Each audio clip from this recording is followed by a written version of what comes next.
안녕하십니까, 박사호입니다. 러우 분쟁 기간 동안 집단 서방은 러시아에 대해 전례 없는 제재를 가했지만 거의 소용이 없었습니다. 러시아에 대해 무슨 물건을 팔지 말라고 압력을 가했지만 전혀 먹히지 않았습니다. 미국은 반도체, 전자제품, 생활소비재, 자동차 등등을 러시아에 수출하지 말라고 동맹국들에게 압력을 가했지만 다 허사였습니다. 러우전 초기에 러시아가 반도체 부족으로 첨단 무기 제조에 곤란을 겪고 있다느니 반도체 수급을 위해 러시아군이 우크라이나에서 세탁기, 냉장고를 훔친다느니 하는 뉴스도 나돌았습니다. 물론 관련 영상도 있기는 했습니다. 그런데 그건 다 우크라이나가 연출해 유포한 것입니다. 전쟁하기도 버거운데 병사들이 그 무거운 냉장고, 세탁기를 짊어지고 운반한다는 것은 상식적으로 말도 안 되는 이야기입니다. 우크라이나 애들은 가짜 뉴스 영상 만드는 데는 선수입니다. 러시아에 대해 특정 물건을 팔지 말라는 징벌적 조치는 제재 회피 산업의 호황으로 이어졌습니다.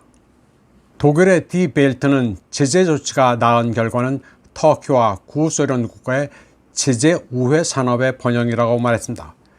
그러면서 이는 데이터에서 분명하게 입증되는데 어딘가에서는 2배, 또 어떤 곳에서는 3배까지 늘었다고 보도했습니다.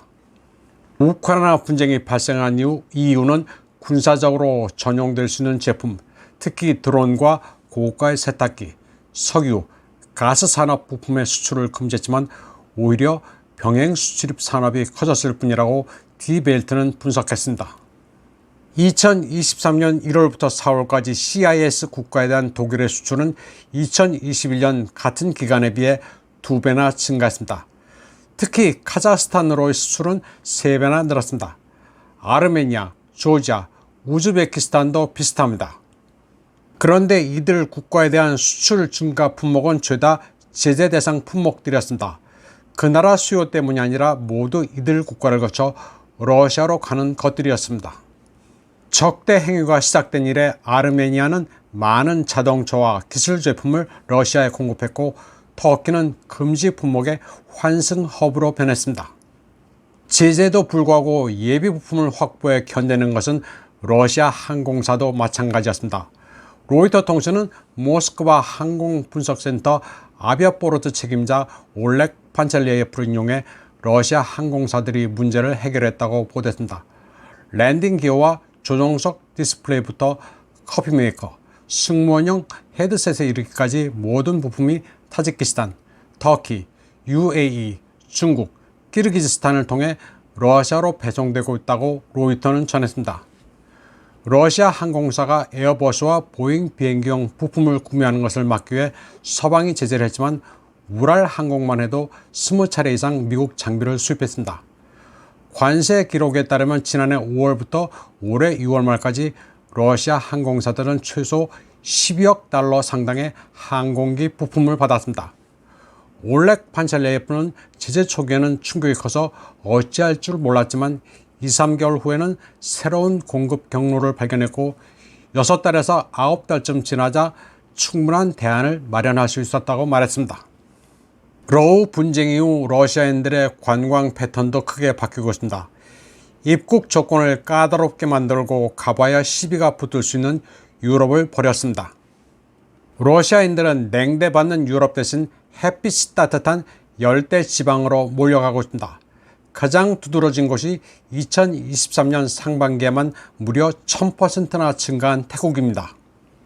6월 말까지 79만 2천 명의 러시아인들이 태국에 입국했습니다. 가만히 있다가 노다지를 만난 것입니다. 러시아인들이 가장 많이 찾는 관광지는 터키로 상반기에만 260만 명이 찾았습니다. 그런데 이런 추세는 좀 수그러들고 있습니다. 터키 에르도안의 태도가 양다리인데다 터키 관광지는 러시아인들 사이에 바가지로 악명이 생겨나고 있습니다. 동서양의 가교라고는 하지만 곡물 협정에서 보듯 남에게 회방을 놓거나 목리로 먹고 사는 나라가 터키입니다. 터키 다음으로 러시아인들이 많이 찾는 나라는 UAE입니다. 상반기에 80만 명이 방문했습니다. 그리고 그 다음이 새로 급부상하고 있는 태국입니다. 그런데 러시아 해외 관광객의 존재에 가장 불만이 많은 나라는 폴란드입니다. 유명 관광지마다 러시아인들이 너무 많다든지 메뉴판이 러시아어로 되어 있고 종업원들이 자기네들을 러시아인으로 착각하고 러시아어로 인사를 해서 기분이 나빴다는 등의 불만이 많습니다.